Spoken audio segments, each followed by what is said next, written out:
अस्सलाम वालेकुम। कैसे हैं आप सब? उम्मीद करती हूँ आप सब बखैरियत वाफ़ियत होंगे, अल्हम्दुलिल्लाह। तो चलिए आज की कहानी की तरफ बातें हम लास्ट में करेंगे। तो कहानी का नाम है तलाश गुमशुदा और ये भी मलिक सफदर हयात साहब की ही डायरी से ली हुई है। तो शुरू करें? गुमशुदगी की रिपोर्ट लायलपुर के एक थाने में दर्ज कराई गई थी।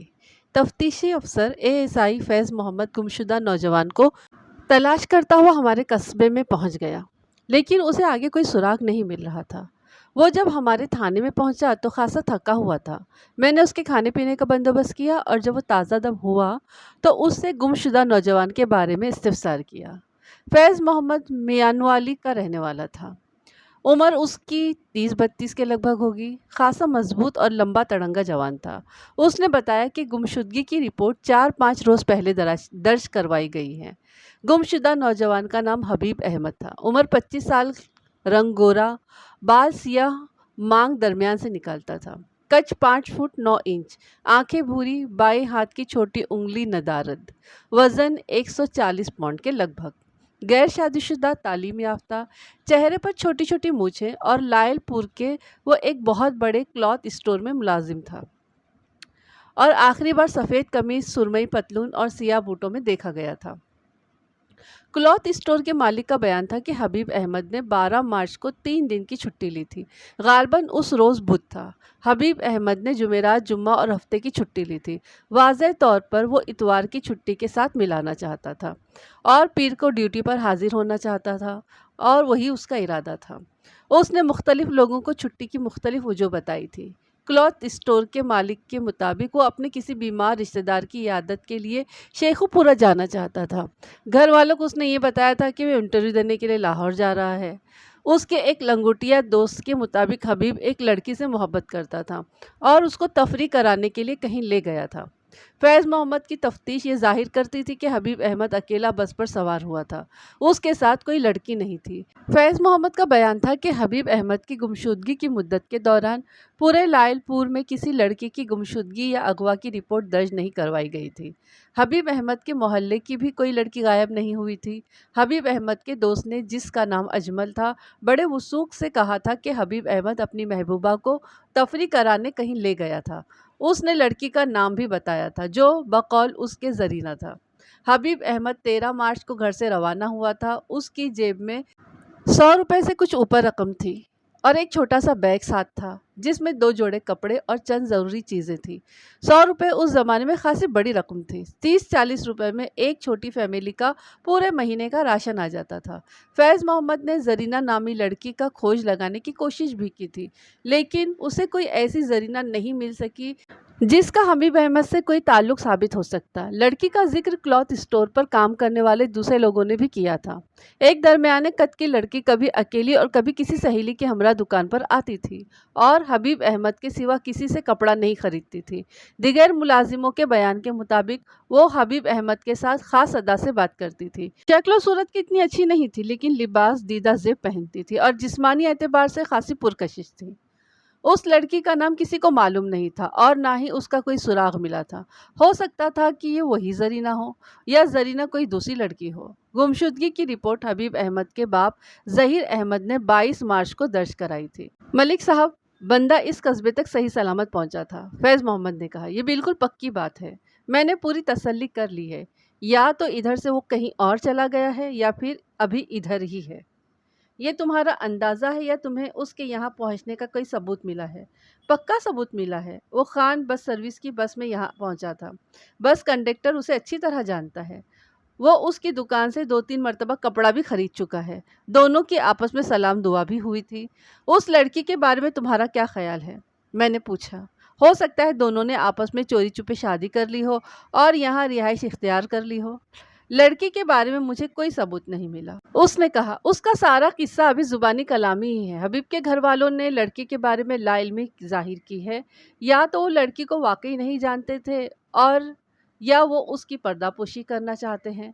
हैरानी इस बात की है कि लड़की का बिल्कुल कोई सुराग नहीं मिला। हो सकता है वो किसी दूसरे इलाके की रहने वाली हो और कभी कभार लायलपुर आती रहती हो। कोई ख़ानदानी दुश्मनी का मामला तो नहीं है? अभी तक तो ऐसी कोई बात सामने नहीं आई, उसने जवाब दिया। फिर रूपोश नौजवान की एक तस्वीर निकालकर मुझे दी। आप हबीब अहमद की तस्वीर अपने पास रख लें और इस नौजवान के बारे में छानबीन करें।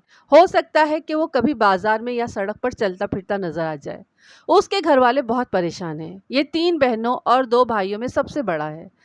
उसके बाप की माली हालत ज़्यादा अच्छी नहीं है, रोज़ाना थाने के चक्कर लगाता है। मैं कोशिश करूंगा, अगर ये नौजवान इस कस्बे में हुआ तो हमारी नज़रों से छुपा हुआ नहीं रह सकता। उसका चाल चलन कैसा है और उठना बैठना कैसे लोगों में है? चाल चलन के मुताबिक मुझे अभी तक कोई ख़राब रिपोर्ट नहीं मिली है। पढ़ा लिखा नौजवान है, तकरीबन हर शख्स ने उसके बारे में अच्छी ही राय दी है।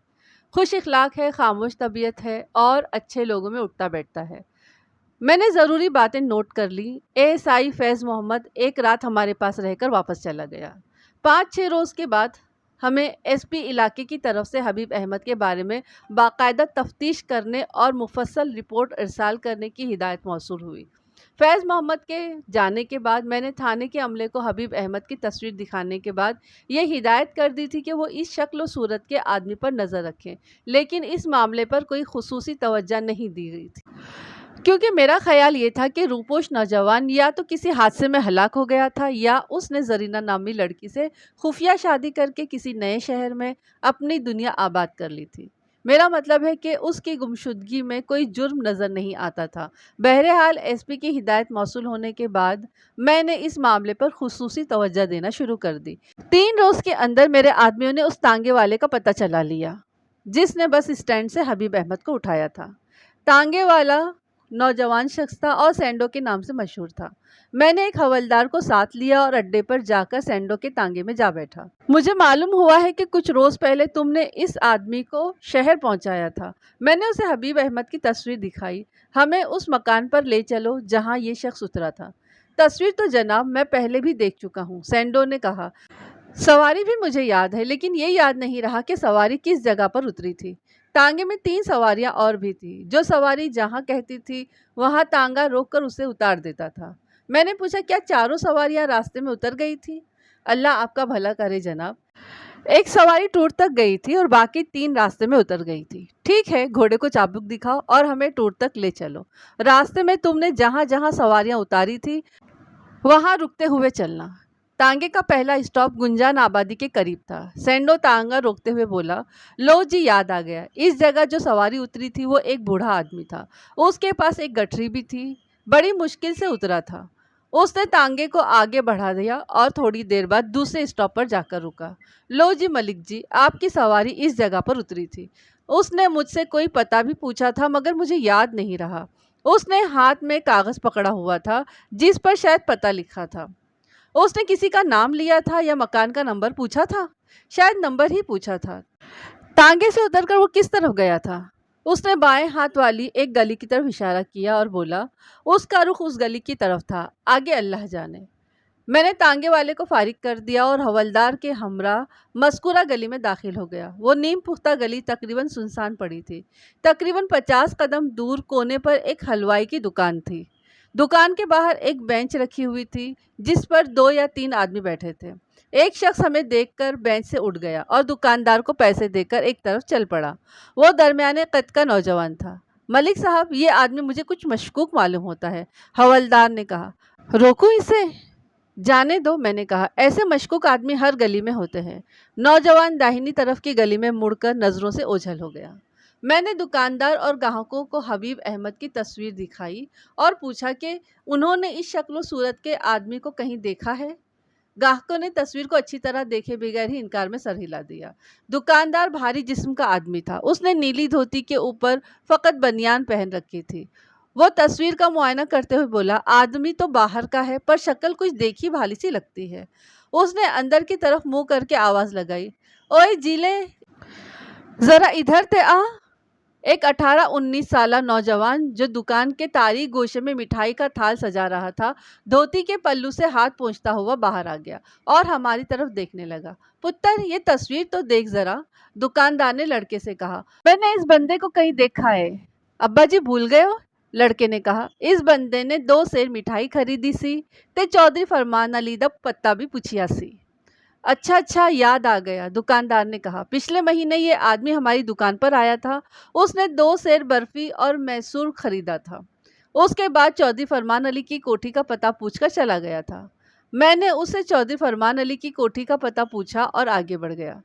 फरमान मंजिल आबादी के तकरीबन किनारे पर ही थी। आगे हरे भरे खेत नजर आ रहे थे। आबादी से मुल्हिक जो खेत था उसमें सब्जियां उगी हुई थी। फरमान मंजिल खासी बड़ी कोठी थी। एक हिस्से में बाग नजर आ रहा था। मेरी दस्तक के जवाब में एक सफ़ेद बारिश बूढ़ा बाहर आया। वो मुलाजिम मालूम होता था। उसने हमें बताया कि फरमान चौधरी अली कहीं काम से गए हुए हैं और शाम से पहले वापस नहीं आएंगे। चौधरी साहब का कोई बेटा घर में हो तो उसे बुला लो, मैंने कहा। बूढ़े के होठों पर आजिजाना मुस्कुराहट नमूदार हुई। बोला, चौधरी साहब की कोई औलाद नहीं है जी।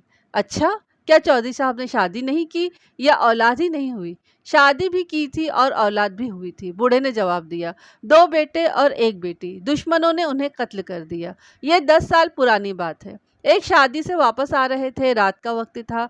रास्ते में एक सुनसान जगह पर 10 मुसल्लह आदमियों ने उन्हें घेर लिया और सबको ख़त्म कर दिया। चौधरी साहब पहले वापस आ गए थे इसलिए बच गए। घर में कोई और बड़ा हो तो उसे बुला लो। जनाब, घर में कोई मर्द नहीं है, चौधरी साहब ने कहा। बूढ़ी माँ है, उसकी नज़र कमज़ोर है। एक छोटी बहन है, अगर हुक्म करे तो उसे बुला लाऊं। उसके बच्चे स्कूल गए हुए हैं।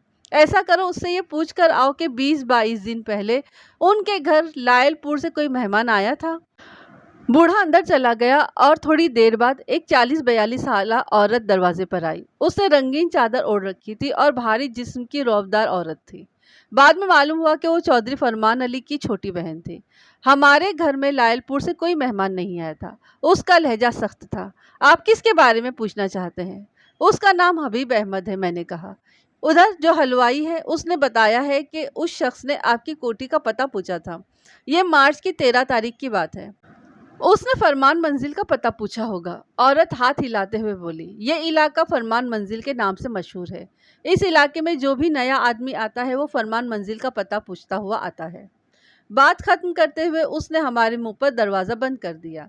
इसका मतलब ये था कि हबीब अहमद इसी इलाके के किसी घर में आया था। अचानक मेरे जहन में एक ख्याल आया। मैंने सोचा, हो सकता है कि वो पुरस्कार लड़की जिसका नाम जरीना बताया जाता है इसी इलाके की रहने वाली हो और हबीब अहमद उसी से मिलने यहाँ आया हो। उसी लम्हे एक बकरी का बच्चा कलाचे भरता हुआ एक दरवाजे से निकला। वो खासी तरंग में मालूम होता था और खूब उछल कूद मचा रहा था।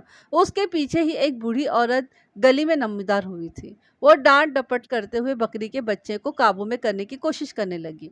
हवलदार ने दौड़कर बच्चे को गोद में उठा लिया और औरत की तरफ बढ़ा। जीते रहो पुत्र, औरत ने हवलदार को दुआ दी। अल्लाह हयाती देवे। अब इसको अंदर भी पहुंचा दो, मेरे हाथों से तो ये फिर छूट जाएगा। मेरे तो गिट्टे गोड़े बिल्कुल ही रह गए हैं। हवलदार बच्चे को लेकर सहन में घुस गया। मैंने बूढ़ी औरत से पूछा, अम्मा जी, इस गली में कोई जरीना नाम की लड़की भी रहती है? मेरा तो अब दिमाग ही काम नहीं करता, सब कुछ भूल भुला गया है। वैसे सब खैर तो है ना? हाँ, सब खैर ही है, मैंने कहा। मैंने सुना था कि जरीना नाम की एक लड़की इस गली में रहती है, उसकी तलाश कर रहे हैं। उसके घर में लायलपुर से एक मेहमान आया हुआ है, हम उससे मिलना चाहते हैं। मेरी बेटी को शायद पता हो, औरत ने कहा। मैं उससे पूछती हूँ, अंदर आ जाओ। सहन खासा बड़ा था। एक तरफ नीम के पेड़ के नीचे एक भैंस और 5-6 बकरियां बंधी हुई थी। मैं दरवाजे के करीब ही रुक गया। औरत अपनी बेटी को बुला लाई। वो पढ़ी लिखी मालूम होती थी। ये मेरी बेटी हमीदा है, औरत ने कहा। इसको पता होगा जरीना का। आपको कौन सी जरीना का पता चाहिए? हमीदा ने पूछा। इस मोहल्ले में 2-3 जरीना रहती हैं। ये तो हमें भी मालूम नहीं है, मैंने कहा। जिस जरीना की हमें तलाश है उसकी उम्र 20-22 साल के करीब होगी। वो कभी कभी लायलपुर जाते रहती है। एक जरीना तो छोटी है, हमीदा सोचते हुए बोली। उसकी उम्र तो 12-13 साल होगी। दूसरी और तीसरी जरीना की उम्रें 22 और 24 साल के करीब होंगी। उनमें से कोई भी हो सकती है। हमने दोनों के पते पूछे और वहाँ से रुखसत हो गए। पहली जरीना उसी गली में 3-4 मकान छोड़कर रहती थी। उसके बाप का नाम हमीदा ने इस्माइल बताया था। हमने पहले उसी का दरवाज़ा खटखटाया। दरवाज़ा खोलने वाला एक भारी भरकम शख्स था। उसने बड़ी बड़ी मूछें रखी हुई थी और उसकी गर्दन पर चर्बी की 2-3 तह चढ़ी हुई थी। हाँ जनाब, हुक्म करो। उसकी आवाज़ भारी और फंसी फंसी सी थी। मेरा नाम मलिक सफदर हयात है और मैं तारुफ ते मिट्टी पाओ जनाब। कम दी गल करो, की हुक्म है? بادشاہ بڑے اوکھے بول رہے ہو، حوالدار نے کہا۔ تھانے دار صاحب نو اپنی گل تے مکا لینے دو۔ او کاکا حوالدار، تو ایک پاسے ہی کھلوتا رہے۔ ہاں جناب، حکم کرو تھانے دار صاحب۔ آپ کا نام کیا ہے؟ میں نے پوچھا۔ ہم بھی آپ کی برادری کے ہی بندے ہیں، ملک عمر دراز خان کھوکھر۔ کھوکھر صاحب، کوئی 24-25 روز پہلے آپ کے گھر میں لائل پور سے کوئی مہمان آیا تھا؟ نہ جی، ہمارے گھر میں تو کوئی مہمان نہیں آیا، نہ لائل پور سے، نہ شیخو پورہ سے، نہ اور کہیں سے۔ اور کہو، کیا بات ہے؟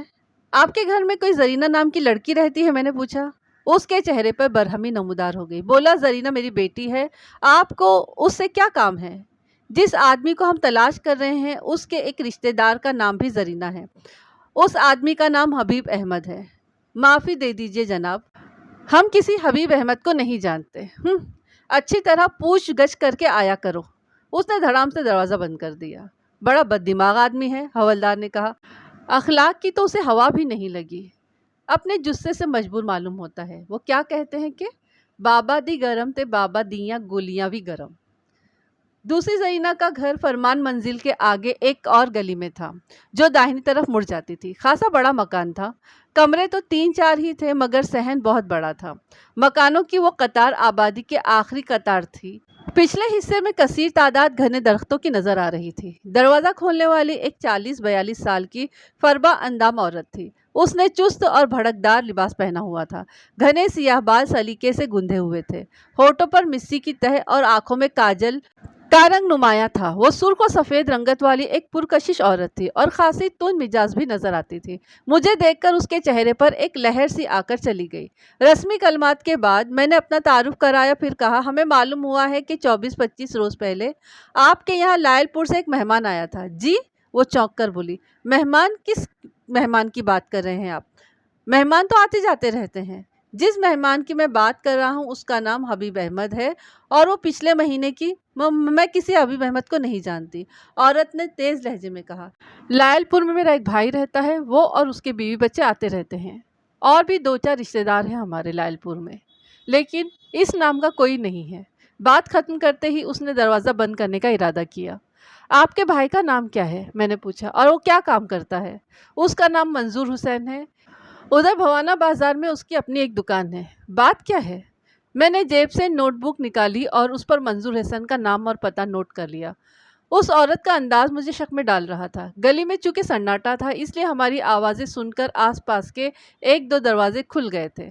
کیا آپ کی بیٹی کا نام زرینہ ہے؟ میں نے پوچھا۔ آپ پوچھنا کیا چاہتے ہیں؟ اس کے چہرے پر الجھن پائی جاتی تھی اور غصہ بھی۔ ہم غیر مردوں کے سامنے اپنی بیٹیوں کے نام نہیں لیا کرتے۔ اس نے سامنے والے دروازے کی طرف دیکھا جس کی آڑ میں سے ایک ادھیڑ عمر عورت جھانک رہی تھی۔ لو جی، کوئی گل نہ بات، دروازہ کھڑکھڑایا اور لڑکیوں کے نام پوچھنے شروع کر دیے۔ تھانے دار صاحب، ہم عزت دار لوگ ہیں، اس محلے میں ایسے ویسے لوگ نہیں رہتے۔ بی بی، آپ اپنے آدمی کو باہر بھیج دیں، میں نے قدرے سختی سے کہا۔ میں عزت دار آدمی اور بازاری آدمی میں فرق کرنا خوب جانتا ہوں، میرا کام ہی یہی ہے۔ میرا آدمی فوت ہو چکا ہے، عورت نے کہا۔ آپ جلدی بات ختم کریں، مجھے اور بھی کام ہے۔ آپ نے اپنی بیٹی کا نام نہیں بتایا، میں نے کہا، لیکن میں جانتا ہوں کہ اس کا نام زرینہ ہی ہے۔ کیا میں یہ سمجھ لوں کہ آپ کوئی بات چھپانا چاہتی ہیں؟ مجھے کیا ضرورت ہے کوئی بات چھپانے کی؟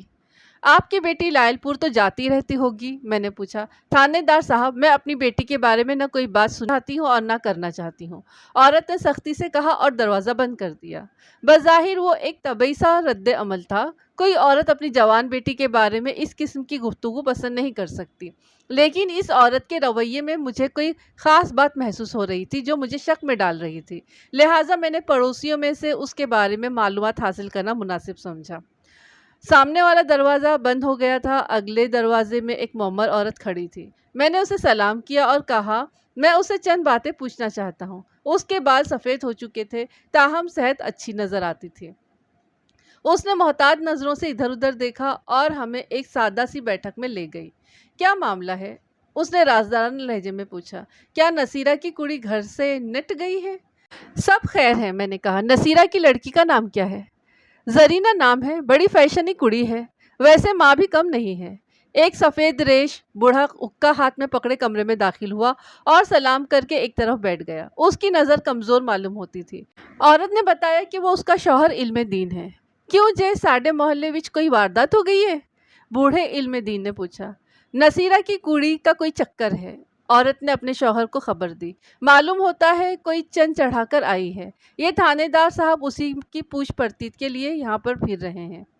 अभी तक मेरी सारी तफ्तीश अंदाजे की बिना पर थी। ये साबित हो चुका था कि हबीब अहमद इसी मोहल्ले में वारिद हुआ था, लेकिन ये मालूम करना अभी बाकी था कि आया वो जरीना नामी किसी लड़की से मिलने वहाँ आया था या किसी और काम से आया था। कमरे के दरवाजे में एक 14-15 साल लड़का भी आ ठहरा था। मैंने जेब से हबीब अहमद की तस्वीर निकालकर मोमर औरत को दिखाई और कहा, 24-25 रोज़ पहले ये आदमी लायलपुर से यहाँ आया था। हो सकता है आपने इसको गली में आते जाते देखा हो। मैं ये मालूम करना चाहता हूँ कि ये शख्स किसके घर में ठहरा था। मोमर औरत ने तस्वीर लेकर गौर से उसे देखा, बोली, नसीरा के घर एक पिरौना आया तो था, सुना था कि वो भी लायलपुर से आया था। पता नहीं ये था या कोई और था। अमीर अहमद ज़रा देखकर तो इस तस्वीर को बता। दरवाजे में खड़ा लड़का आगे आया और तस्वीर पर नजर डालते ही बोला, आहो जी, ये तो वही पिरौना है। एक मसला हल हो गया था। गोया इश्क का ही चक्कर था। मैंने लड़के से पूछा, बरखुरदार अमीर अहमद, क्या तुम्हें यकीन है कि ये आदमी नसीरा ही के घर में ठहरा हुआ था? आहो जी, चंगी तरह यकीन है जी, लड़के ने जवाब दिया। मैं उस बाऊ को चंगी तरह पहचानता हूँ, मैंने उसके साथ बातचीत भी की थी। ये मासी नसीरा के घर में ही ठहरा हुआ था। मैंने तस्वीर जेब में रख ली और मोमर औरत से पूछा, ये नसीरा बेगम कैसी औरत है? कुछ न पूछे जी, वो क्या कहते हैं, इस सब गोलते कुछ न फिरोल। जब से नसीरा का आदमी फौत हुआ है उस दिन से उसको पर लग गए हैं। असल रंग रूप तो उसने आदमी के मरने के बाद निकाला है। रहमतें किसी की बुराई नहीं करना चाहिए, बूढ़े ने कहा। कोई अपने घर में कुछ भी करता रहे, हमें क्या। मैं किसी की बुराई नहीं कर रही, रहमतें ने जवाब दिया। थानेदार साहब की बात का जवाब दे रही हूँ। तुझसे ज़रा चुप बैठो। सारा चक्कर जरीना का है। उसकी देखा देखी मोहल्ले की दूसरी लड़कियों की आदत भी खराब होंगी। यह हबीब अहमद, इनका क्या लगता है? मैंने पूछा। कोई रिश्तेदार है या मिलने जुलने वाला है? कुछ भी नहीं है जी, जरीना के पीछे आया होगा। ये लड़की बहुत आवारा है, पहले भी एक लड़के को लायलपुर से अपने पीछे लगाकर लाई थी। नसीरा ने उसे बेइज्जत करके घर से निकाल दिया था। हबीब अहमद कितने दिन यहाँ रहा था ये तो मुझे मालूम नहीं है, लेकिन नसीरा ने उसे एक रात से ज्यादा नहीं रहने दिया होगा।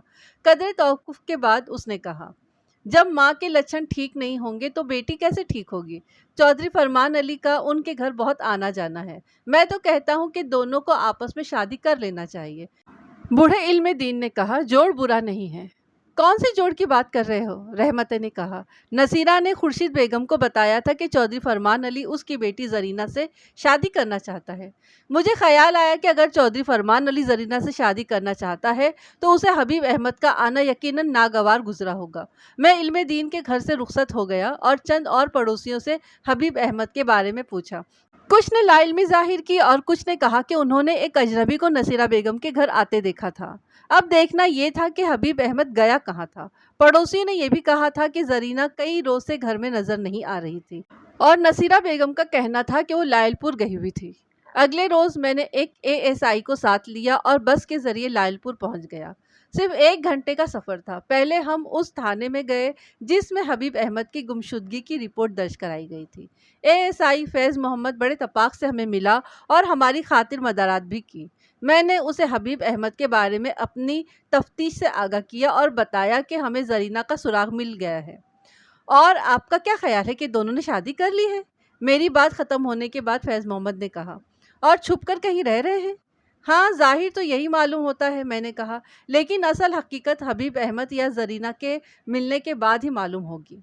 जरीना का एक मामू यहाँ रहता है। मैंने सुना है कि जरीना आजकल उसके पास रह रही है। उसने मुझसे पता पूछा और थोड़ी देर बाद तांगा मंगवा लिया। मकान तलाश करने में हमें कोई दिक्कत पेश नहीं आई। दरवाज़ा एक अधेड़ उम्र औरत ने खोला। वो जरीना की मुमानी थी। मेरे इस्तिफसार पर उसने बताया कि जरीना ने हाल ही में एक स्कूल में मुलाजिमत कर ली है और इस वक्त स्कूल गई हुई है। वो 2 बजे के बाद वापस आती है। बात क्या है जी? औरत ने पूछा। आप जरीना से क्यों मिलना चाहते हैं? फिक्र की कोई बात नहीं है, मैंने कहा। मैं 2 बजे के बाद आ जाऊंगा। मैं सादा लिबास में था, लेकिन एएसआई फैज़ मोहम्मद वर्दी में था, इसलिए औरत का परेशान होना लाजमी था। 2 बजे के बाद मैं अकेला ही वहां आया। जरीना की हुमायूं ने अपने शौहर मंजूर हुसैन को भी घर बुला रखा था। وہ 50-55 سال کا خالص کاروباری آدمی تھا۔ اس نے مجھے بیٹھک میں بٹھایا اور رسمی بات چیت کے بعد پوچھا کہ میں کیوں زرینہ سے ملنا چاہتا ہوں۔ میں نے اپنا تعارف کرانے کے بعد کہا، آپ اپنی بھانجی کو بلا لیں، ساری باتیں آپ کے سامنے ہوں گی۔ ہمیں ایک شخص کے بارے میں معلومات درکار ہے اور زرینہ اس شخص کو جانتی ہے۔ منظور حسین نے پریشان نظروں سے اپنی بیوی کی طرف دیکھا، بولا جاؤ بلا لاؤ اسے۔ تھوڑی دیر بعد زرینہ اپنی ممانی کے ہمراہ جھجکتی ہوئی کمرے میں داخل ہوئی۔ وہ درمیانے قد اور سانولے رنگ کی ایک پرکشش لڑکی تھی۔ اس نے مہین سا دوپٹہ اوڑھ رکھا تھا اور اپنے جسم کو چھپانے کی ناکام کوشش کر رہی تھی۔ اس کی آنکھیں بتا رہی تھی کہ وہ زندگی کے نشے و فراز کو خوب اچھی طرح سمجھتی ہے۔ اس کے ماموں نے میرا تعارف کرایا اور کہا کہ میں اس سے کچھ پوچھنا چاہتا ہوں۔ وہ خاموشی سے اپنی ممانی کے پاس بیٹھ گئی۔ بی بی، میں تمہارے گھر گیا تھا اور تمہاری ماں سے ملا تھا۔ میں نے کہا، وہاں سے پتہ چلا کہ تم لائر پور آئی ہوئی ہو، اس لیے ادھر آنا پڑا۔ تمہیں یاد ہوگا کہ پچھلے مہینے کی 13 تاریخ کو تمہارے یہاں ایک مہمان آیا تھا۔ وہ لائل پور کا رہنے والا تھا اور ایک کلوتھ اسٹور پر کام کرتا ہے۔ اس نے بے چینی سے پہلو بدلا۔ وہ سمجھ گئی تھی کہ میں کس مہمان کا ذکر کر رہا ہوں۔ اس مہمان کا نام حبیب احمد ہے۔ میں نے مزید کہا، میں یہ معلوم کرنا چاہتا ہوں کہ وہ کتنے دن تمہارے گھر میں رہا تھا۔ جی وہ صرف ایک رات ہمارے یہاں رہا تھا، زرینہ نے جواب دیا۔ زرینہ بی بی، کیا حبیب احمد یہاں بھی تم سے ملنے آتا ہے؟ میں نے دوسرا سوال کیا۔ اگر وہ پہلے ہی سوال کا جواب نفی میں دیتی تو بات مشکل ہو جاتی۔ یہاں کوئی نہیں آتا جی، منظور حسین کی بیوی نے کہا۔ ہم کسی حبیب احمد کو نہیں جانتے۔ میں نے آپ سے نہیں، زرینہ بی بی سے سوال کیا ہے۔ زرینہ نے کہا، اس روز کے بعد میری حبیب سے کوئی ملاقات نہیں ہوئی۔ منظور حسین نے غسیلی نظروں سے اپنی بھانجی کی طرف دیکھا۔ اسے غالباً حبیب احمد کے بارے میں کچھ معلوم نہیں تھا۔ کیا حبیب احمد پہلے بھی تمہارے گھر آیا تھا؟ نہیں، پہلے نہیں آیا تھا۔ زرینہ نے کن اکھیوں سے اپنے ماموں کی طرف دیکھا۔ گزشتہ مہینے وہ کس سلسلے میں تم سے ملنے آیا تھا؟ منظور حسین نے ایک بار پھر غسیلی نظروں سے اپنی بھانجی کی طرف دیکھا اور اٹھ کر کمرے سے باہر چلا گیا۔ کون ہے یہ حبیب احمد؟ منظور حسین کی بیوی نے زرینہ سے پوچھا۔ تمہارا اس سے کیا تعلق ہے؟ وہ ہمارا دور کا رشتہ دار ہے۔ دور کا رشتہ دار؟ منظور حسین کی بیوی نے ہاتھ لہرایا۔ نزدیک کے رشتہ داروں سے تو تم لوگوں نے کبھی تعلق واسطہ نہیں رکھا، دور کے رشتہ داروں سے بڑی محبت ہے تم لوگوں کو۔ ممانی جان، یہ باتیں آپ بعد میں بھی کر سکتی ہیں، زرینہ نے تلخی سے کہا۔ پھر میری طرف متوجہ ہو کر بولی، تھانے دار صاحب، حبیب احمد ملنے کے لیے ہمارے گھر آیا تھا اور مل کر واپس چلا گیا تھا۔ میں آپ کے ان سوالوں کا مقصد نہیں سمجھی۔ میں نے کوئی جرم نہیں کیا، مجھے یہ سوالات پسند نہیں ہیں۔ بی بی، بات یہ ہے کہ حبیب احمد کے باپ نے اپنے بیٹے کی گمشدگی کی رپورٹ درج کرائی ہے۔ 13 مارچ کو رات کے وقت وہ تمہارے گھر پہنچا تھا۔ اس نے اپنے مالک سے 3 دن کی چھٹی لی تھی، جس سے یہ اندازہ ہوتا ہے کہ وہ کم از کم 3 راتیں تمہارے گھر میں گزارنے کا ارادہ رکھتا تھا۔ لیکن تمہارا کہنا ہے کہ وہ ایک رات رہ کر واپس چلا گیا تھا، مگر وہ اپنے گھر نہیں پہنچا، نہ ہی اس کے بعد کسی نے اسے دیکھا ہے۔ میں یہ جاننا چاہتا ہوں کہ وہ کہاں غائب ہو گیا ہے۔ میری بات سن کر وہ فکرمند نظر آنے لگی۔ اسے اس بات کا علم نہیں تھا کہ حبیب احمد اپنے گھر نہیں پہنچا تھا۔ یہ بات تو میں نے پہلی دفعہ سنی ہے، اس نے کہا۔ میں تو سمجھتی تھی کہ اس نے نوکری چھوڑ دی ہے۔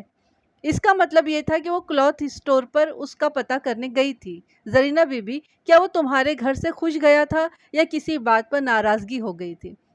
کیا آپ کیا کہنا چاہتے ہیں کہ اس نے خودکشی کر لی ہوگی؟ یہ بات تو تم ہی بتا سکتی ہو، میں نے کہا۔ کیا اس نے کبھی خودکشی کی دھمکی دی تھی؟ زرینہ نے پریشان نظروں سے اپنی ممانی کی طرف دیکھا، پھر بولی، وہ ایسا ہے تو نہیں لیکن اس کے بارے میں کچھ کہا نہیں جا سکتا۔ اس روز وہ کسی سے ملے بغیر گھر سے چلا گیا تھا۔ تمہارا مطلب ہے کہ تمہیں اس کے جانے کا پتہ نہیں چلا؟ ہاں، وہ صبح اٹھ کر چلا گیا تھا۔ امی کو اس کا آنا اچھا نہیں لگا تھا اور انہوں نے اس کے منہ پر یہ بات کہہ دی تھی۔ میرا مطلب ہے کہ حبیب رات ہی کو واپس جانا چاہتا تھا، مگر امی نے اسے روک لیا تھا۔ میرے ذہن میں خدشے نے سر ابھارا۔ اس نے اصل بات چھپانے کی کوشش کی تھی، مگر کامیاب نہیں ہوئی تھی۔ میں نے سوچا کہیں ایسا تو نہیں کہ زرینہ کی ماں نصیرہ بیگم نے چودھری فرمان کے تعاون سے حبیب احمد کو ٹھکانے لگا دیا ہو۔ زرینہ یہ کہتے کہتے رک گئی تھی کہ وہ رات ہی نصیرہ بیگم نے اپنی عزت بچانے کے لیے حبیب احمد کو روک لیا ہوگا اور پھر یقیناً چودھری فرمان علی سے اس معاملے میں مشورہ کیا ہوگا۔ زرینہ کی باتوں سے اندازہ ہوتا تھا کہ وہ حبیب احمد سے محبت کرتی تھی اور اسے پانے کے لیے خاصی قربانی دے سکتی تھی۔ مزید سوالات کرنے پر مجھے یہ بھی اندازہ ہوا کہ وہ اپنی ماں سے ناراض تھی اور فقط حبیب احمد کی خاطر لائل پور میں مقیم تھی۔ زرینہ بی بی، بات یہ ہے کہ ہمیں بھی حبیب احمد کی تلاش ہے اور تمہیں بھی، اس لیے اگر تم چاہتی ہو کہ ہم اس مقصد میں कामयाब हों तो तुम हमें पूरी तफसील से सारी बात बताओ। कदर तामुल के बाद वो तफसील बताने पर राजी हो गई। उसने बताया कि उसकी माँ एक खुद पसंद औरत है और दौलत जमा करना उसका पसंदीदा मशगला है। दौलत की खातिर वो उसे भी दांव पर लगा सकती है। उनके पड़ोस में एक खुशहाल ज़मींदार रहता है जिसका नाम चौधरी फरमान अली है। वो जरीना के बाप का दोस्त है और कभी कभार खैरियत पूछने उनके घर आ जाता है। उसके बीवी बच्चे एक हादसे में हलाक हो चुके हैं। वो जब भी उनके घर आता है, नसीरा बेगम अपनी बेटी को बनाव सिंगार करने की हिदायत करती और उससे चौधरी फरमान की खिदमत करवाती। जरीना ने इस बात को बुरा महसूस करना शुरू कर दिया था। उसकी समझ में नहीं आता था कि माँ ये क्यों चाहती है कि वो बन संवर कर चौधरी फरमान के सामने जाए। अम्मी, मुझे ये बात अच्छी नहीं लगती। एक रोज़ वो हुर्फे शिकायत जुबान पर ले आई। चाचा जी क्या सोचते होंगे, आप खुद ही उनको लस्सी पानी दे दिया करें। तुम तो बिल्कुल ही निकम्मी लड़की हो, नसीरा बेगम ने कहा। बात को समझने की कोशिश करो। चौधरी साहब अच्छे आदमी हैं, तुम्हारी तो हर वक्त तारीफ करते रहते हैं, और देखो आइंदा उन्हें चाचा जी न कहना। क्यों? जरीना ने हैरानी से पूछा। वो अब्बा के दोस्त हैं, उन्हें चाचा जी न कहूँ तो और क्या कहूँ? चौधरी साहब कहा करो। अभी तो वो जवान है, तुम्हारे अब्बा से तो बहुत छोटे हैं। लेकिन फिर भी क्या ज़रूरत है चौधरी साहब कहने की? है ज़रूरत, नसीरा बेगम ने डांट कर कहा। तुम्हें पता है कि चौधरी साहब कितनी बड़ी जायदाद के मालिक हैं? मुझे क्या ज़रूरत है पता करने की, जरीना ने कहा। वो अपनी जायदाद हमारे नाम लगवाने से तो रहे। यही तो सारी बात है जो तुम्हारी समझ में नहीं आती। इंसान समझदारी से काम ले तो जायदाद भी नाम लग सकती है। चौधरी साहब आजकल बहुत परेशान हैं। उन्हें घर का आराम चाहिए, जायदाद का वारिस चाहिए। इन बातों से जरीना ने सिर्फ इतना अंदाज़ा लगाया कि उसकी माँ चौधरी फरमान अली से शादी करना चाहती है। यह बात उसे बहुत बाद में मालूम हुई कि उसकी माँ अपनी नहीं, उसकी शादी चौधरी फरमान से करना चाहती है। वो पढ़ी लिखी लड़की है, एक बूढ़े से शादी करना कतन तैयार नहीं थी उस बात पर। माँ के इरादे से आगाह होने के बाद उसने अपनी शादी के लिए इधर उधर देखना शुरू कर दिया। उसके ख्याल में यही एक बेहतर सूरत थी। वो माँ की मर्जी के आगे सर झुकाने या मायूस होने पर तैयार नहीं थी। हबीब अहमद से मुरासिम इस्तेवार करने में भी यही ज़रूरत पेश नज़र थी। ये एक अलग कहानी है कि दोनों की पहली मुलाकात किस तरह हुई थी और कितने मराहिल तय करने के बाद मोहब्बत में तब्दील हुई थी। जरीना ने बताया कि हबीब अहमद एक शरीफुन नफ्स और खुददार नौजवान है। वो अगरचा एक कपड़े की दुकान पर सेल्समैन है, लेकिन उसके अंदर तरक्की का जज्बा मौजूद है। जरीना ने अपनी माँ से उसका जिक्र किया। नसीरा बेगम ने पहले तो बेटी को बुरी तरह झाड़ दिया और घर में पाबंद करने की कोशिश की, लेकिन जरीना सरकशी पे उतर आई। उसने साफ कह दिया कि वो इस किस्म की पाबंदियों को हरगिज़ कबूल नहीं करेगी। इस पर नसीरा बेगम ने उससे कहा कि वो किसी रोज़ हबीब अहमद को घर बुलाए। जरीना को मालूम नहीं था कि माँ के दिल में क्या है। उसने हबीब अहमद को अपने घर आने की दावत दे दी। जिस रोज़ हबीब अहमद उनके घर पहुँचा, उसी रोज़ इत्तेफाक से नसीरा बेगम ने चौधरी फरमान को भी रात के खाने पर मदऊ किया था। हबीब अहमद ने तकरीबन रात के 8 बजे दरवाज़ा खटखटाया। उस वक्त दोनों माँ बेटी चौधरी फरमान अली के साथ खाना खा रही थी। जरीना ने मुझे बताया कि उसकी माँ ने उसे उसकी मर्जी के खिलाफ चौधरी फरमान अली के करीब बिठाया था और चौधरी भी मूंछों को खूब खिजाब लगाकर आया था। दरवाज़ा नसीरा बेगम ने खोला और हबीब अहमद को तारुफ के बाद सीधी खाने के कमरे में ले गई। शायद वो इस हरकत से जरीना और हबीब अहमद के दरमियान गलत फहमी पैदा करना चाहती थी या हबीब अहमद को उसकी कम माएगी का एहसास दिलाना चाहती थी। जरीना ने हबीब अहमद को देखा तो घबराहट, खुशी और उलझन का शिकार हो गई। उसने खाना छोड़ दिया और हबीब अहमद को दूसरे कमरे में लेकर जाना चाहा। नसीरा बेगम ने चालाकी से कहा, उधर कहाँ ले जा रही हो मेहमान को? बेचारा भूखा होगा, सफ़र से आया है, इधर ही बिठाओ, खाना रखो उसके आगे। अच्छा आप बैठे, जरीना ने कहा। वो अच्छी खासी नर्वस हो रही थी। मैं आपके लिए प्लेट लेकर आती हूँ। हबीब अहमद ने तकल्लुफ़न कहा, आप लोग कोई जहमत ना करें, मैं अभी खाना नहीं खाऊंगा। चलो अपना ही घर है, जब चाहे खा लेना, नसीरा बेगम ने कहा। यहीं पर बैठ जाओ। दस्तरखान नीचे बिछा हुआ था। हबीब अहमद अपना बैग नीचे रखकर एक तरफ होकर दरी पर बैठ गया। जरीना फितरी हिजाब की वजह से माँ और चौधरी के सामने हबीब अहमद के साथ कोई बात नहीं कर सकती थी। नसीरा बेगम ने दानिस्ता हबीब अहमद को नज़रअंदाज कर दिया और चौधरी के साथ हंस हंस कर बातें करती रही। हबीब अहमद उस महफिल में अलग थलग बैठा सुबकी महसूस कर रहा था।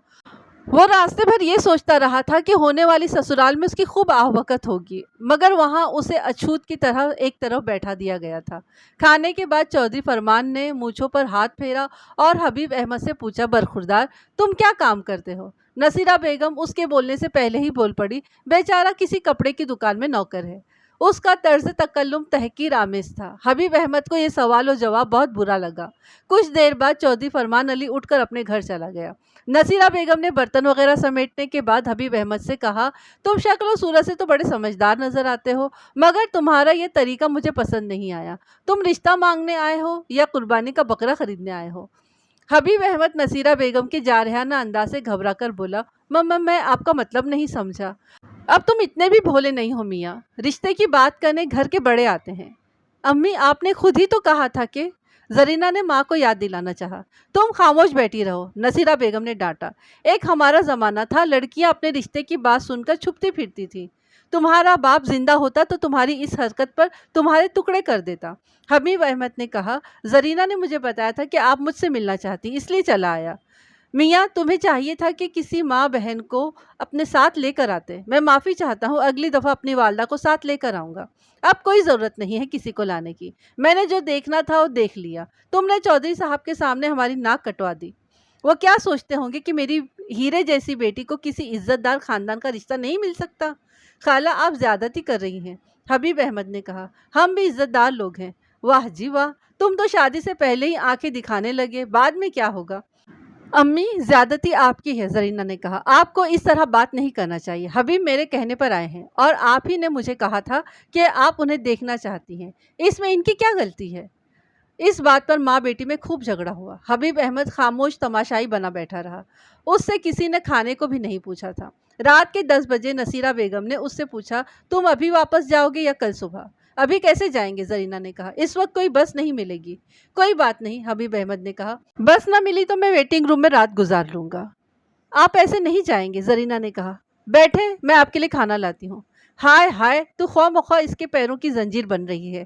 بیچارے کو صبح نوکری پر جانا ہوگا، بسیں ساری رات چلتی ہیں، کوئی نہ کوئی بس مل ہی جائے گی۔ آپ نہیں جائیں گے، زرینہ نے حبیب احمد کو اپنے بیگ کی طرف ہاتھ بڑھاتے دیکھ کر کہا۔ یہ ہماری عزت کا سوال ہے، آپ ہمارے مہمان ہیں، آپ نے تو ابھی تک ایک گلاس پانی بھی نہیں پیا۔ تو چل یہاں سے، نصیرہ بیگم نے زرینہ کو بازو سے پکڑ کر جھٹکا دیا۔ بڑی آئی مہمان نواز کہیں کی، برخوردار، تم اس احمق لڑکی کے پیچھے اپنی زندگی خراب نہ کرو۔ میں چودھری فرمان کو زبان دے چکی ہوں۔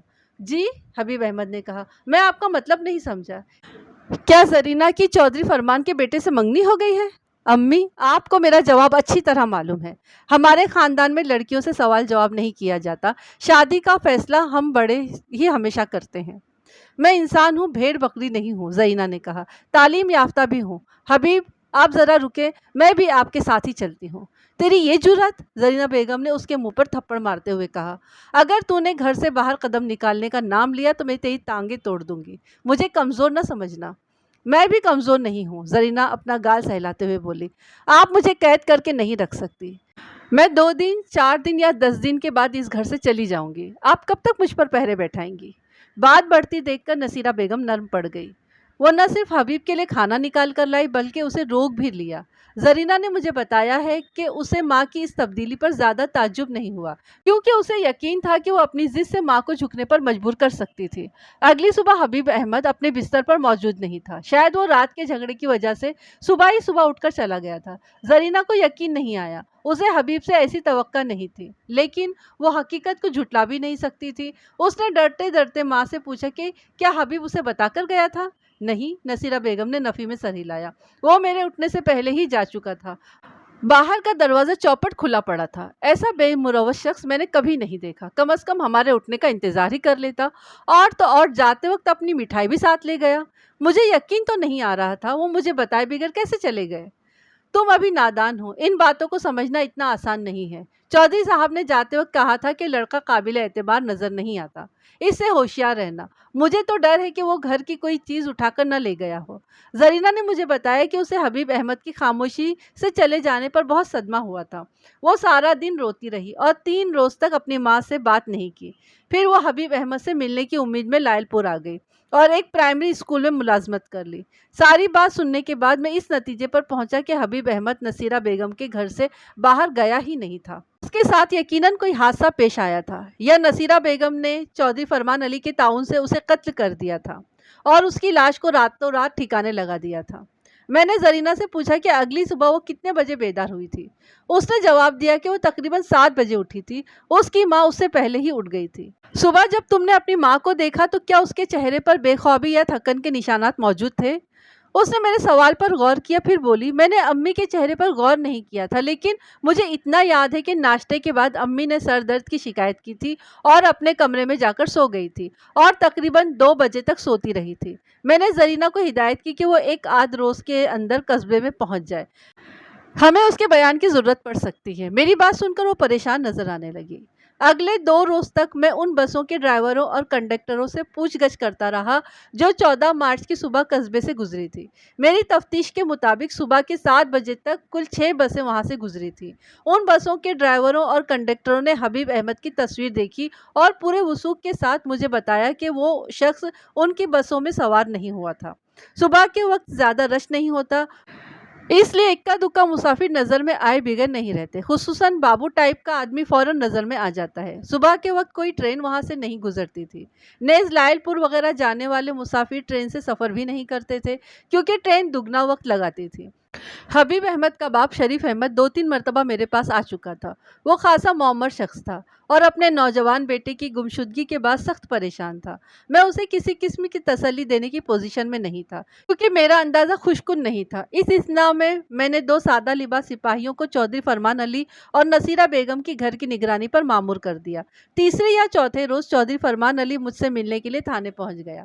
رسمی کلمات کے بعد اس نے مجھ سے کہا، ملک صاحب، میں ایک عزت دار زمیندار ہوں اور ہر سال حکومت کو لگان ادا کرتا ہوں اور سرکاری ملازموں کو جو تنخواہیں ملتی ہیں ان میں ہمارا پیسہ بھی شامل ہوتا ہے۔ وہ 45-46 سال کا ایک صحت مند شخص تھا۔ باسکی کی قمیص اور واسکٹ اور کراکلی ٹوپی میں وہ واقعی ایک روایتی زمیندار لگ رہا تھا۔ مجھے اس نے خاصی موٹی موٹی پال رکھی تھی۔ چودھری صاحب، سیدھا سیدھا یہ کہیں نا کہ ہم آپ کے نوکر ہیں۔ ملک صاحب، میں نے سچی بات کی ہے، آپ اس کا جو مرضی مطلب نکالیں۔ ہم حکومت کو اس لیے لگان دیتے ہیں کہ وہ ہماری عزت و آبرو اور جان و مال کی حفاظت کرے گی۔ اس میں کیا شک ہے چودھری صاحب؟ میں نے کہا، آپ اصل بات کریں، معاملہ کیا ہے؟ مجھے معلوم ہوا ہے کہ آپ کے آدمی لوگوں کو ہراساں کرتے پھر رہے ہیں۔ اس نے کہا، ہمارے محلے میں نصیرہ بیگم نامی ایک بیوہ عورت رہتی ہے۔ اس نے مجھے بتایا ہے کہ آپ کئی روز سے اسے اور اس کی بیٹی کو پریشان کر رہے ہیں۔ آپ کے 2 آدمی ہر وقت اس کے گھر کے آس پاس منڈلاتے رہتے ہیں۔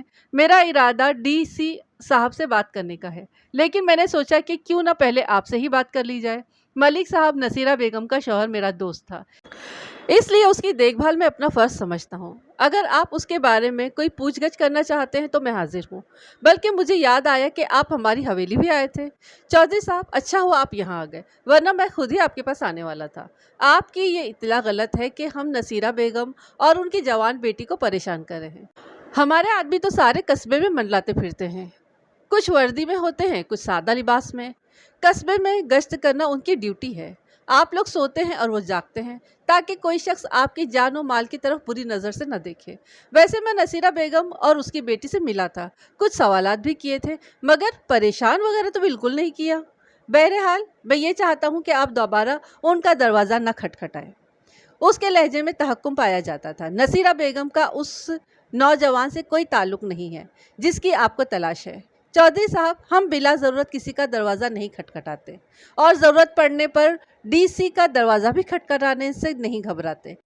آپ کی درخواست مناسب نہیں ہے۔ حضور، آپ کو غلط فہمی ہوئی ہے، میں نے درخواست نہیں کی، آپ کو اطلاع دی ہے۔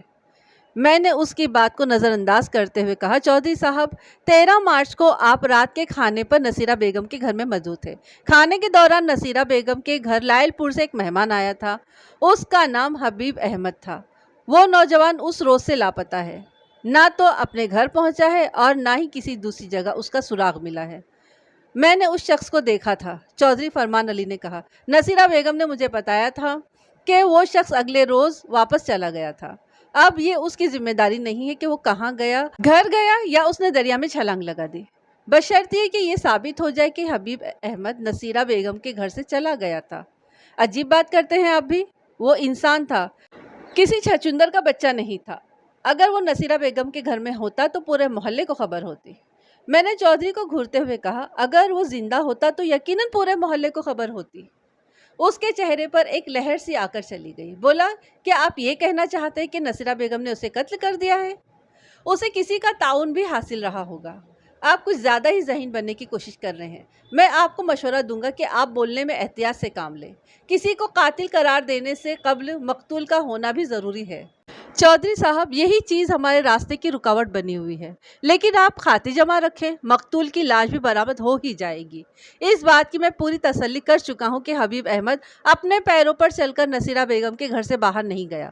जरीना ने मुझे बताया है कि 14 मार्च की सुबह जब वो बेदार हुई तो हबीब अहमद अपने बिस्तर पर मौजूद नहीं था। बकौल नसीरा बेगम वो अलग सुबह किसी को बताए बगैर घर से निकल गया था। यहाँ तक कि वो मिठाई भी वापस ले गया था जो उनके लिए लाया था। 14 मार्च की सुबह यहाँ से जितनी बसें गुजरी थी, मैं उनके ड्राइवरों और कंडक्टरों से मिल चुका हूँ। किसी ने हबीब अहमद को अपनी बस में सवार होते नहीं देखा। मेरे आदमी सुबह सवेरे उठने वाले लोगों से भी पूछगछ कर चुके हैं, किसी ने हबीब अहमद को गली में चलते हुए नहीं देखा। इसका मतलब ये नहीं है कि नसीरा बेगम ने हबीब अहमद को कत्ल कर दिया है। चौधरी साहब, आपको ये बात ज़रूर मालूम होगी कि हबीब अहमद का जरीना से क्या ताल्लुक था और वो किस सिलसिले में उनके घर आया था। मैंने सुना था कि वो अहमद का बच्चा जरीना से शादी करना चाहता था। ये दो तरफा मामला था। जरीना भी उससे शादी करना चाहती थी क्योंकि उसकी माँ उसे एक बूढ़े के पल्ले बनना चाहती थी, दौलत की खातिर। मेरे ख्याल में अहमद का बच्चा उस बूढ़े को कहना चाहिए जो दौलत के जोर पर। चौधरी का चेहरा सुर्ख हो गया। बोला, ये लघु बात आपको किसने बताई? ये थाना है चौधरी साहब, हम अपने ज़राए मालूमात इतनी आसानी से नहीं बताया करते। आपको ये बात ज़रूर मालूम होगी कि हबीब अहमद जरीना के बुलाने पर उनके यहाँ आया था, मगर नसीरा बेगम को ये बात पसंद नहीं आई थी। उसने हबीब अहमद को जलील करके घर से निकालने की कोशिश की थी, लेकिन जरीना माँ के मुकाबिल में आकर खड़ी हो गई थी। उसने साफ कह दिया था कि अगर हबीब अहमद को घर से निकाला गया तो वो भी उसके साथ घर से निकल जाएगी। जवान बेटी घर से भागने की धमकी दे तो ऊंचे शमले भी नीचे हो जाया करते हैं। मेरा ख्याल है कि नसीरा बेगम बेटी की धमकी सुनकर नरम पड़ गई थी, लेकिन वो हिम्मत हारने वाली औरत नहीं थी। उसने हबीब अहमद को रोक लिया और सुबह होने से पहले उसे ठिकाने लगा दिया। चौधरी कदरे नरम पड़ गया। बोला, मलिक साहब, मुझे आपकी थ्योरी से इत्तेफाक नहीं है। आप ये क्यों नहीं सोचते कि हबीब अहमद ने मोहब्बत में नाकाम होने के बाद खुदकुशी कर ली होगी? मैं यही भी सोच चुका हूँ। खुदकुशी करने वालों की लाशों को लोग गायब नहीं किया करते।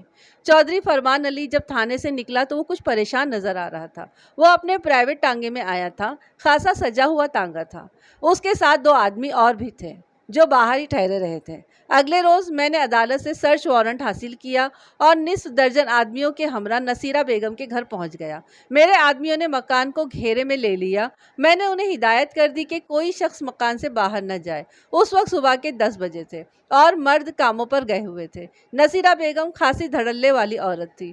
वो मेरी कोई बात सुनने पर तैयार नहीं थी। मैंने उसे सर्च वारंट दिखाया और कहा कि हम अदालत की इजाज़त से इस मकान की तलाशी लेना चाहते हैं। उसने एक डंडा उठा लिया और कहा कि अगर कोई शख्स आगे बढ़ा तो उसकी टांगे तोड़ देगी। दरवाजे का एक पट बंद था और दूसरे हिस्से के सामने वो खुद खड़ी थी।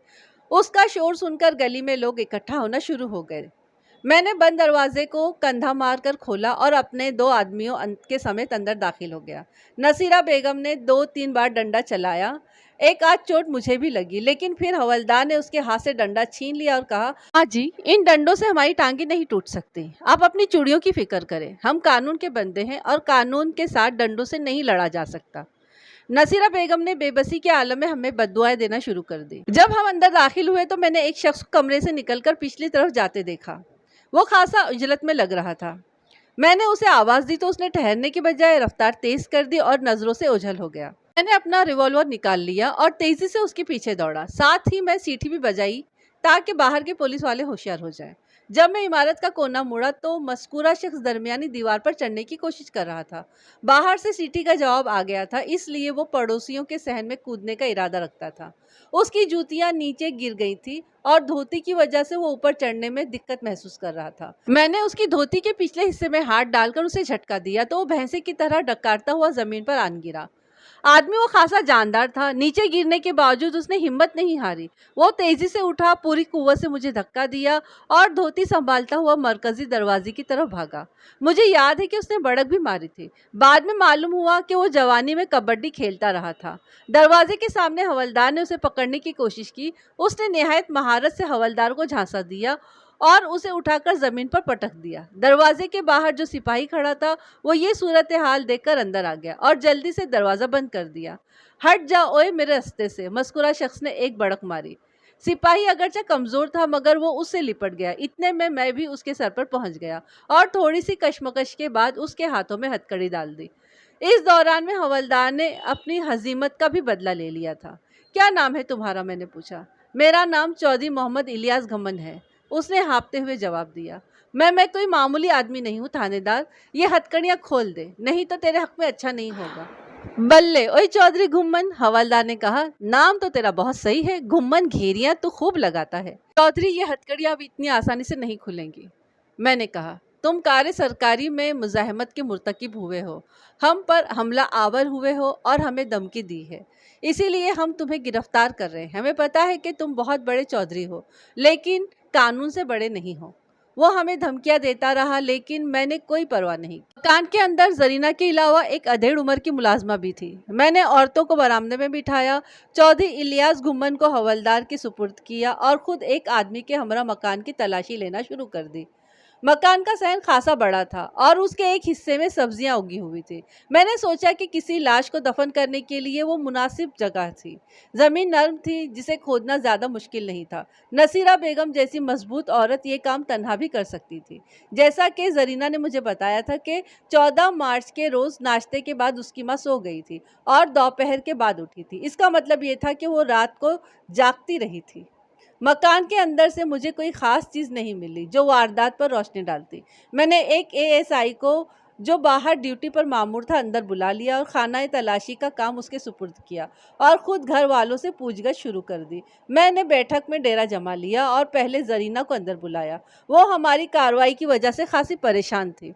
जरीना बीबी, ये कार्रवाई हमें मजबूरन करना पड़ रही है, मैंने नरमी से कहा। हमारी तफ्तीश जाहिर करती है कि हबीब अहमद इसी घर में है, बाहर कहीं नहीं गया है। तुम ज़रा सोच कर बताओ, 14 मार्च वाले रोज़ तुमने अपने बागीचे में कोई गैर मामूली बात तो नहीं देखी थी? कोई ताज़ा खुदी हुई जगह तुम्हारी नज़रों में तो नहीं आई थी? क्या आप क्या कहना चाहते हैं कि हबीब को किसी ने कत्ल करके बागीचे में दफन कर दिया है? फ़िलहाल मेरा तो अंदाज़ा यही है। मैं इसी लाइन पर तफ्तीश भी कर रहा हूँ। मैं आपके सवाल का सही जवाब नहीं दे सकती। बागीचे में खुदाई वगैरह तो अक्सर होती रहती है। तुम ऐसा करो कि बागीचे में जाकर उस बात पर गौर करो। मुमकिन है बेख्याली में देखी हुई कोई बात तुम्हें याद आ जाए, लेकिन जाने से पहले एक सवाल का जवाब देती जाओ। तुम बता चुकी हो कि हबीब अहमद 13 तारीख को तुम्हारे यहाँ आया था।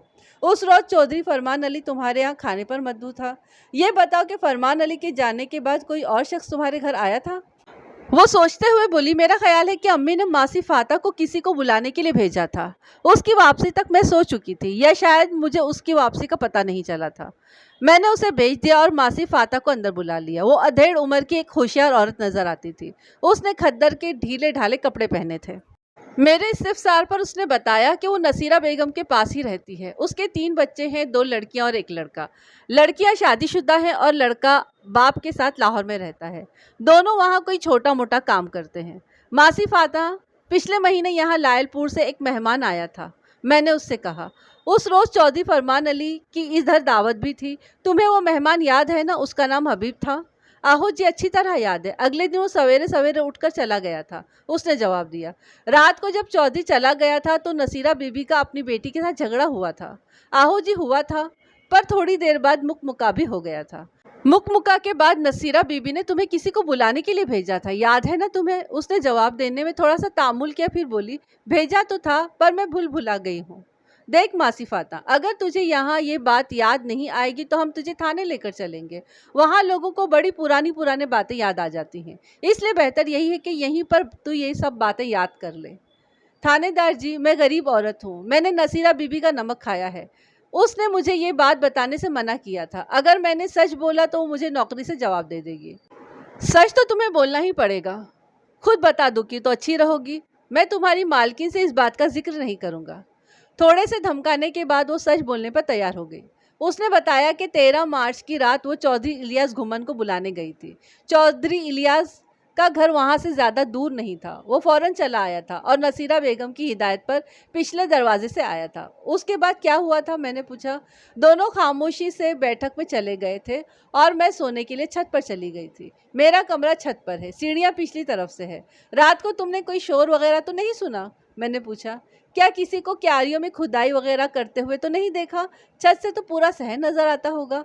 उसने जवाब देने में एक बार फिर तामुल किया। मैंने सख्ती से कहा, मासी फाता, अगर मैंने तुम्हें हवालात में बंद कर दिया तो याद रखो कहीं तुम्हारी जमानत देने भी नहीं आएगा। मम्मा, मेरा ख्याल है जी कि मैंने बागीचे में किसी को मिट्टी खोदते देखा था, उसने जवाब दिया। उस वक्त मैं सो चुकी थी, मगर किसी के चलने की आवाज़ सुनकर मेरी आंख खुल गई।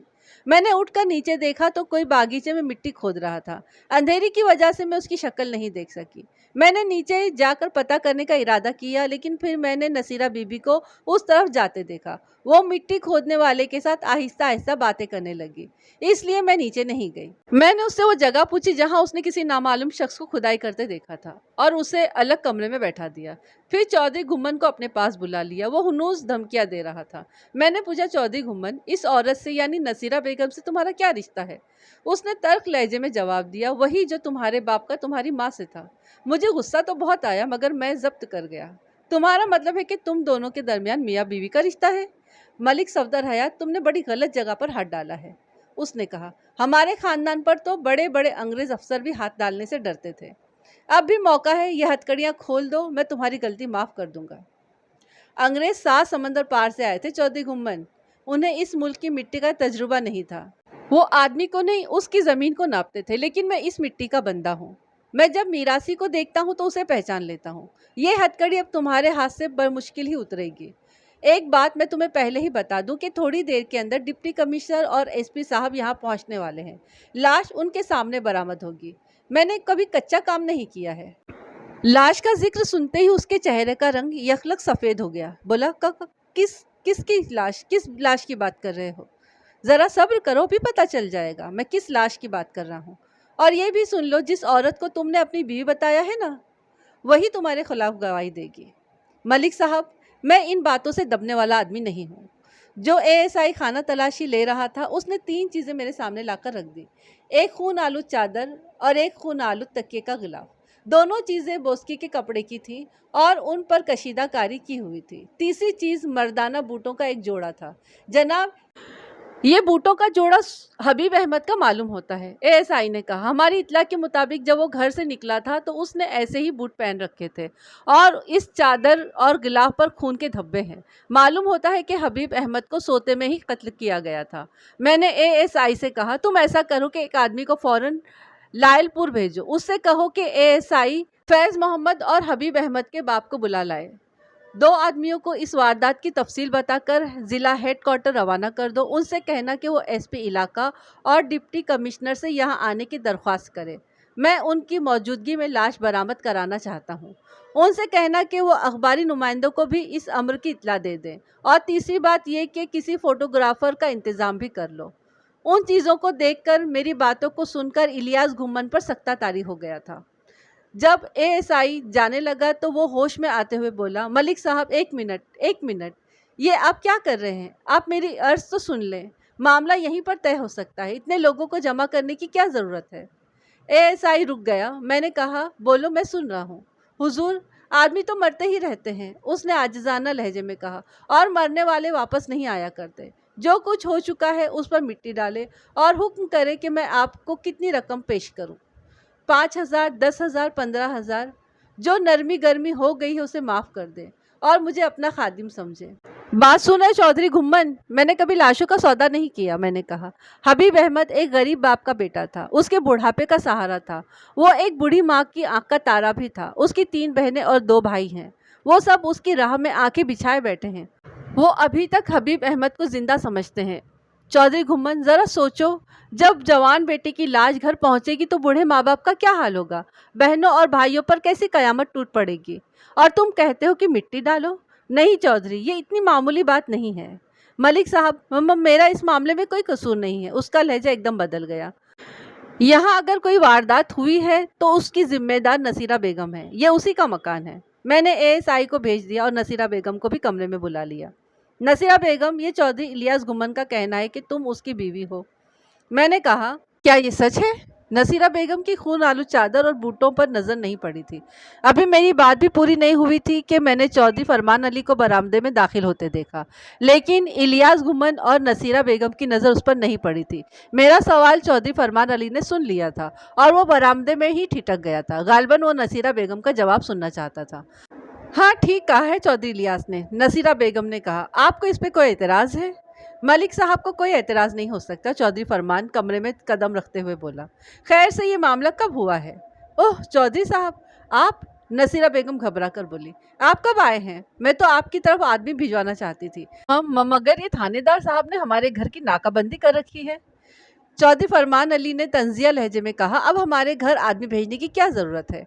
आदमी तो तुझे तगड़ा मिल गया है। ओह, उसकी हथकड़ी पर नज़र पड़ी। मलिक साहब, ये हथकड़ी किस खुशी में? बैठे, मैंने कुर्सी की तरफ इशारा किया। अच्छा हुआ आप आ गए, मुझे चंद मोतबर गवाहों की ज़रूरत भी थी। फिर मैंने नसीरा बेगम से कहा, नसीरा बेगम, ये चौधरी गुम्मन कहता है कि हबीब अहमद को तुमने कत्ल किया है। हमने ये खून आलू चादर, ये तकिए के गिलाफ और हबीब अहमद के बूट इसी के इशारे पर बरामद किए हैं। नसीरा बेगम ने मस्कुरा चीज़ों की तरफ देखा तो उसके चेहरे पर खौफ उतर आया। मलिक साहब, झूठ ना बोलें, ये चीज़ें आपका आदमी अंदर से निकाल कर लाया है, गुम्मन ने कहा। गुम्मन साहब, नसीरा बेगम ने फटी फटी नज़रों से इलियास गुम्मन की तरफ देखा। मुझे आपसे ये उम्मीद न थी। आप इतने बूढ़े और खोखले हैं अंदर से। न नसीरा बेगम, यकीन करो, मैंने ऐसी कोई बात नहीं की। मैंने जल्दी पर तेल डाला और कहा, इलियास गुम्मन ने तो मुझे वो जगह भी बता दी है जहां हबीब अहमद की लाश दफन है। नेज़ जगह की निशानदही भी कर दी है। ये सुनकर नसीरा बेगम को यकीन हो गया कि इलियास गुम्मन ने उसके खिलाफ बयान दिया था। अगर ये बात है तो अब मुझे सच बोलने से कोई नहीं रोक सकता, नसीरा बेगम ने चीख कर कहा। मैं इस मामले में बिल्कुल बेकसूर हूँ। हबीब अहमद का कातिल यही है। उसने इलियास गुम्मन की तरफ इशारा किया। आपने उसे सही हथकड़ियाँ लगाई है। मैं सिर्फ ये चाहती थी कि हबीब अहमद को डरा धमकाकर घर से निकाल दिया जाए, लेकिन इसने मेरे मना करने के बावजूद उसे कत्ल कर दिया। दोनों ने एक दूसरे पर इल्ज़ाम तराशी शुरू कर दी। मैंने नसीरा बेगम के हाथों में भी हथकड़ी डलवा दी और दोनों को अलग अलग कर दिया। तकरीबन 1:30 बजे एएसपी इलाका मौके पर पहुंच गए। इस इसना में हबीब अहमद का बूढ़ा बाप एएसआई फैज़ मोहम्मद अपने थानेदार के हमरा वहां पहुंच चुका था। उन तमाम लोगों की मौजूदगी में मैंने बागीचे की खुदाई करवा के हबीब अहमद की लाश बरामद कर ली। उसका बैग और मिठाई का डब्बा भी गड्ढे में से बरामद हो गया। जवान बेटी की लाश को देखकर बूढ़े बाप का जो हाल हुआ हो वो बयान से बाहर है। बाद तफ्तीश ये पता चला कि हबीब अहमद को सोते में हलाक किया गया था। कत्ल चौधरी इलियास गुम्मन ने ही किया था, मगर नसीरा बेगम की मर्जी उसमें शामिल थी। चौधरी फरमान अली की बयान से पता चला कि वो नसीरा बेगम से शादी में दिलचस्पी रखता था, लेकिन नसीरा बेगम चौधरी इलियास गुम्मन से खुफिया शादी कर चुकी थी। इसलिए वो चाहती थी कि चौधरी फरमान अली उसकी बेटी जरीना से शादी कर ले। वो शातिर औरत दोनों चौधरियों को बेवकूफ़ बनाती रही थी और उनसे खती रकम ऐंठ चुकी थी। चौधरी फरमान अली जरीना से शादी पर राजी नहीं था। बकौल उसे एक जिम्मेदार बीवी की ज़रूरत थी। अदालत ने चौधरी इलियास गुम्मन को सजाए मौत और नसीरा बेगम को 10 साल कैद सख्त की सज़ा दी थी। यहाँ पर ये कहानी हो गई है ख़त्म। अब देखते हैं कहानी के कैरेक्टर्स के बारे में। सबसे पहले बेचारा तो वही हबीब अहमद प्यार में पड़ गया और मौत को गले लगा बैठा। हालांकि वो ये सोचकर नहीं गया था और ना ही जरीना ने उसको ये सोचकर बुलाया था कि इस तरीके का कुछ हो जाएगा, और जरीना को तो पता ही नहीं था कि बेचारा जिससे वो प्यार करती थी, जिसके साथ वो शादी करना चाहती थी, उसको कत्ल कर दिया गया है। और मानना पड़ेगा औरत को भाई, नसीरा बेगम को अल्लाह छुप छुपा के खुद शादी कर ली और दौलत के लालच में उसकी शादी किससे करवाना चाह रही थी, क्या नाम है उनका, फरमान अली साहब से। अब बंदा अच्छा था नहीं, मुझे लगा था शायद इन्होंने ही कुछ किया होगा, लेकिन इन्होंने तो कुछ नहीं किया, ये तो बिल्कुल अच्छे बंदे थे। और जरीना से शादी भी नहीं करना चाहते थे। हाँ भाई, दोस्त की बेटी बेटी समझते होंगे उसको, और उनको कैसे कि एक अच्छी बड़ी उम्र की औरत चाहिए होगी घर बार संभालने के लिए, उनका सब इतना सारा सब कुछ था, सब संभालने के लिए कोई ज़िम्मेदार औरत ही चाहिए थी उनको। तो वो नसीरा बेगम से शादी करना चाहते थे, और नसीरा बेगम तो छुप छुपा को पहले ही शादी कर चुकी थी भाई गुम्मन साहब से।